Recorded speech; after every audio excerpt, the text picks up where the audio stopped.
Hi everybody. Today I'm going to be talking about creating creative classes. So we hear a lot about creativity now, one of those 21st century skills that we need to be paying attention. But why creativity? Why is it important to make our classes creative and to encourage creativity? Number one, it's really motivating. It's motivating for the students to be involved in creative activities. Have you ever watched a group of students working on a YouTube video or a TikTok video or something like that? The students get really excited about it, right? And it's more exciting than just filling out a worksheet or something like that. And in this way, it's very inclusive because even those hard to reach students want to get involved in these creative activities, writing a song or performing in a show, something like that. It also engages higher order thinking, which is something we really want to develop in our students.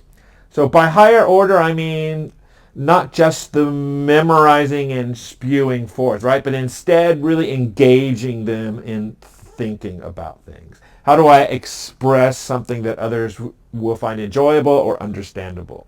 It's also an essential job skill. The job market now demands that employees be a bit more adaptable and flexible in their thinking. In fact, a 2012 survey by several thousand CEOs found that creativity is the most crucial factor for future success. So very important that we're actually encouraging our students to be more creative. And we do that by creating a creative environment for them. So what do I mean by creativity? Traditionally, we think of creativity as painting a picture or writing a song. But there's different areas of creativity that we are talking about here. We're talking about problem solving, about asking, what if? So what if we walked on our heads? How would the world be different? How would we see things differently? And it's really about producing meaningful ideas and products by exploring multiple possibilities or using our divergent thinking.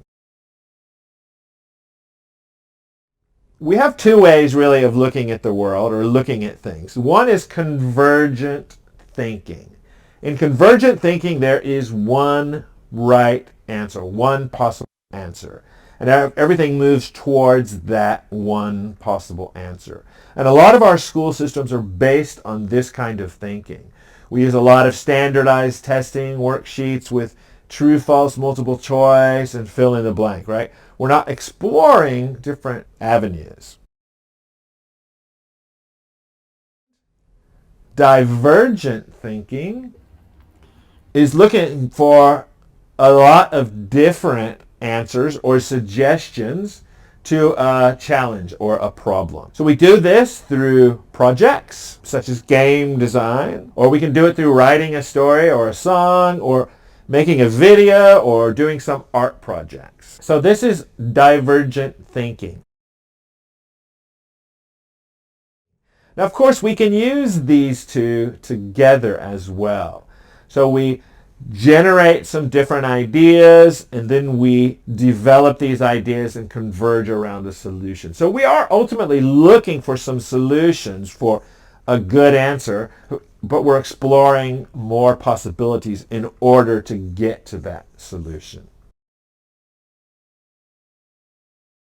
So I'm going to be talking about a 21st century class, but using 20th century tools. And I'm going to be talking primarily about vocabulary. So if you've seen my other vocabulary video, that might be useful to watch in conjunction with this. So in our typical vocabulary lesson, we'll define a word or maybe translate it, show a picture or something like that, and then teacher will use it in a sentence or two. Maybe we'll read it in a text. Then we do some kind of fill in the blank, matching. Then the students will use it in a sentence. So this is a very typical way we learn the vocabulary. But I'm going to suggest that we can really expand on that by using these creative techniques and tools. So the 20th century tools I'm going to use are note cards and pictures. especially note cards. Note cards are really useful for students and useful for class use because you can do so much with them. For my vocabulary words, I'm going to have 60% new words and 40% review words, just like I talked about in the vocabulary video. I'm actually using the same vocabulary words that I picked in that video. So again, I have 60% new and 40% in green are review words. So I'm going to go through a few different activities, that can really expand that idea of divergent thinking. I'm going to be doing these 5 activities just to give you an example. There's actually dozens and dozens of things that you can actually do using these word cards. So, number 1 is to categorize. So let's say that I have my 15 words. I'm going to ask you to put these 15 words into categories. I'm going to ask you to use at least 12 words. So you can see that I came up with 4 categories for my words, and I use 14 words. A good question from the teacher is why? Why did you pick these categories? Why do these connect to the other words? So, for instance, these are all about seasons. These are all places. This has to do with power. The leopard is powerful. Leaders are powerful. And then these all have something to do with movement. So that's what I came up with my category. How does this encourage creative thinking or creativity or higher order thinking skills?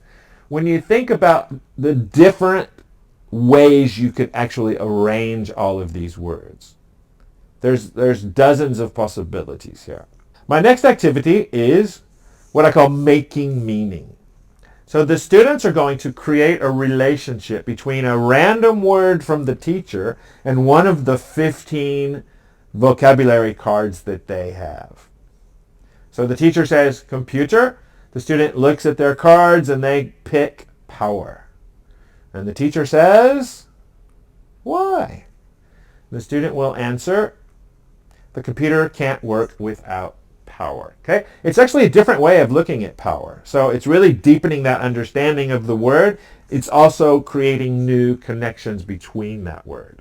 So this is really useful for both learning the vocabulary, being creative, and expanding our knowledge.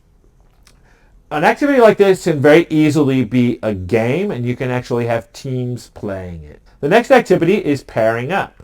So in this activity, 2 students will both pick a card at random, and then they have to determine the relationship. So very similar to what you're doing with the teacher, except both words are in the list. One student picks aquarium, the other picks delivery, and the student says, what's the connection? What's the relationship? I'll give you a second to think if you can think of one. Student 2 says, the aquarium delivers information about fish.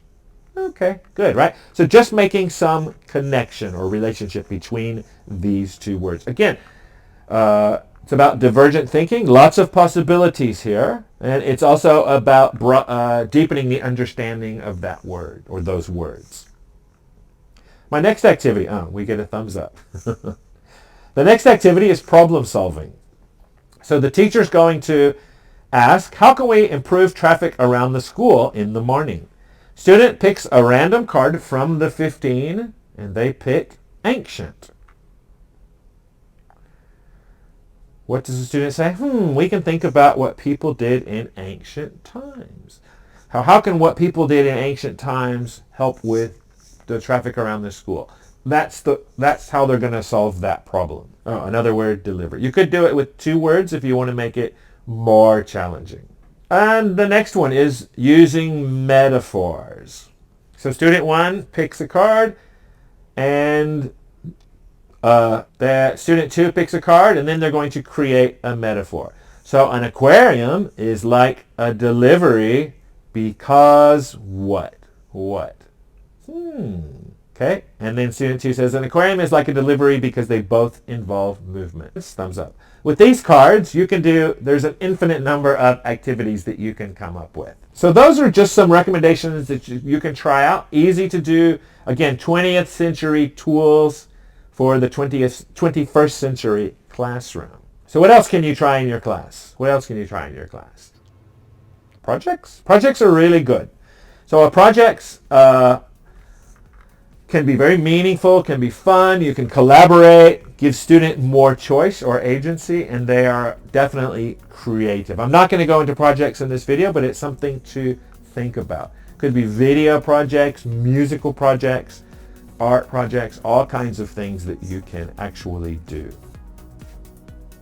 So have fun being creative, and thanks a lot for watching.